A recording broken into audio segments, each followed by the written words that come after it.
Ladies and gentlemen, welcome back to the analysis of YOLENO TV. I hope you're well from wherever you're watching this channel. Now, today was a very important day in the preparations of the burial of this former CDF Francis Ogolla. So, event took place at Ulinzi Complex, and that I believe you are aware about. So there were so many dignitaries who attended that ceremony. The president was there, Chief Justice was there, the speakers were there, so many people were there. But in this particular analysis, I want us to narrow down to Raila Odinga, who was also in attendance. And Raila was called by Duale. That is, if at all you followed the proceedings of that event. So there is something that Raila Odinga touched on, and you know that the people of UDA have always blamed the former CDF, the late Ogolla, over the issue of IEBC. That is why you find that there's a video that was trending about Sudi. I don't know if you heard about that video, the contents of that video.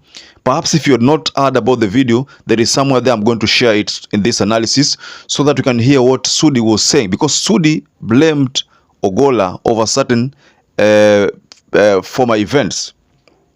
So in this analysis, ladies and gentlemen, our main focus is what Raila Odinga talked about. And Raila said something. First, let me share that bit of what Raila said about IEBC and Ogolla. By saying that because of the manner in which Ogolla died, a lot of rumors are flying around all over. We want these rumors to be put to rest. And this can only happen if there's a thorough investigation to tell us the cause of the death, how that plane came down. But also, Your Excellency, this is also time to take a relook at our equipment and our military. Because you have seen a number of these accidents over the last 5 to 10 years. There's been so many of these crashes. We want to put this to an end so that we can save lives of our people. Finally, as we lay Ogolla tomorrow to rest, I want us to remove the stigma, Your Excellency. Because I knew this man very well. General Ogolla would never have contemplated or thought about going to Bomas of Kenya to force Mr. CHEBUKATI to alter the results of last general elections. So we want this to be removed as we lay him to rest. Very well, ladies and gentlemen. That is what Raila touched on. And this is in reaction to what UDA have always been saying. So I want us to go further into the analysis of that sentiment, and I will share with you a video of what Sudi said some times ago there. But before you do that, please like this video to support the work of our channel. And also, if you're a viewer who wasn't subscribed, please subscribe to this channel. And to existing subscribers, thank you so much for making this channel grow. There is a time Sudi said, mtu anaitwa Ogolla, nashangaa vile tunaheshimu jeshi yetu, wanakuanga na heshima kubwa sana Kenya na discipline. Hawapendangi indiscipline katika jeshi. Sijui mbona Ogolla baada ya kazi mpaka leo. Na tuko na watu wengi tutasema kila siku.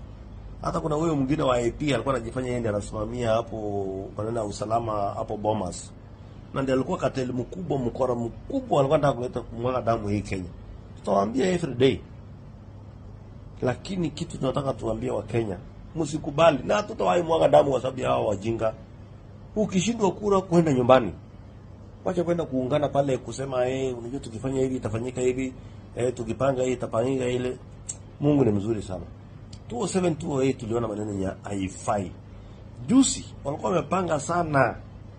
Sijawahi kuona kwanza president mwenye amekuwa current president alafu akaenda opposition. Hii ni maajabu. But anyway, Ogolla na Kioni hii Kenya. And Sudi was reacting to a revelation that Chebukati made some previous, I think almost a year ago. In his affidavit, Chebukati said that about 10 a.m., the National Security Advisory Committee members came to see him alongside other commissioners at the National Tallying Center at Bomas and asked him to ensure a runoff if he couldn't declare Raila Amolo Odinga as the outright winner in the 2022 presidential election. So in that affidavit, Chebukati listed names of National Security Advisory Committee delegation that were represented at the said meeting, including the Principal Administrative Secretary at the Office of the President and the Solicitor General and Inspector General and so many other people. So Chebukati was trying to justify the fact that there were people who came to his office to try to convince him to turn a blind eye. That is according to what Chebukati said. So Sudi made a reference to this and kept on mentioning the general, the former CDF, that is Francis Ogolla. So when Raila Amolo Odinga was giving his statement there, speech regarding regarding what he knows about Francis Ogolla, the CDF, Raila ended his statement by asking those people who keep on blaming Francis Ogolla to completely desist from that. And this was one of the people who was being blamed here, I think, is Sudi, because Sudi has been on Ogolla's neck, despite the fact that Ogolla was working with the president, because for the purpose of the national building, despite the fact that Ogolla was working with the president, Sudi kept poking holes. He was not comfortable with having Francis Ogolla as the CDF, but nonetheless, William Ruto ended up appointing him to that position, even though the Tonje rule was going to assure CDF Ogolla that he was going to be the CDF, General Ogolla that he was going to be the CDF. But still, there are people in UDA who didn't like that idea. But nevertheless, the chemistry between Ruto and Francis Ogolla had grown, and you could tell it that these people there was some kind of connection. So Raila is asking people keep on peddling rumors about IEBC and Ogolla to desist. He said in his statement there that Ogolla had never even contemplated doing that. Let's just say, for example, Ogolla was there, just like what Sudi have been saying, and other people, Duale and the like. If at all he was there, then that means he could have been there because of order from someone. Then in that case, he cannot be blamed. He was sent by someone. Perhaps if he was there. But Raila has said he was not in attendance and that the affidavit which Chebukati wrote was fake. That is what Raila Amolo Odinga is trying to tell people there.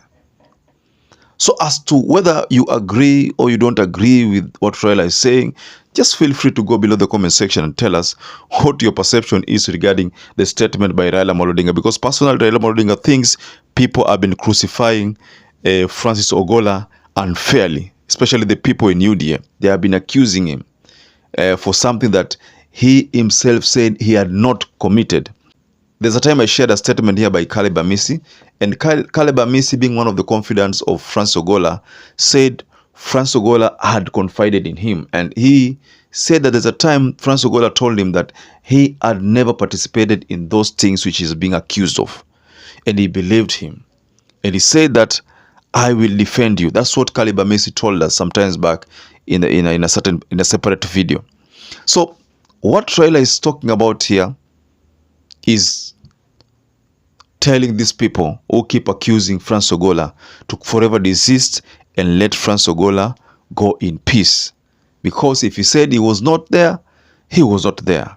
He couldn't have been there if he wasn't there. There are videos, CCTVs, which could have been showcased if at all he was there. But since he was not there, then it's point blank that he wasn't there. So, ladies and gentlemen, what do you make of this sudden revelation by Raila Odinga and the statement there? Personally, I agree with Raila Odinga that Francis Ogolla inafaa achiwe kidogo apumzike. Wajua mtu akiaga ile akiwa na kabla ziko inatakana kama unamdai unamsamea, kama kuna sijui nini unamsamea, kama huwezi kumsamea unasema huwezi msamea ulipwe. And for this case, Raila is saying that he is not involved. Aachiwe aende kwa salama. So, ladies and gentlemen, perhaps if you're watching this video and you've not subscribed, please take 1 second and subscribe, like this video. So until we catch up again, stay safe and stay blessed.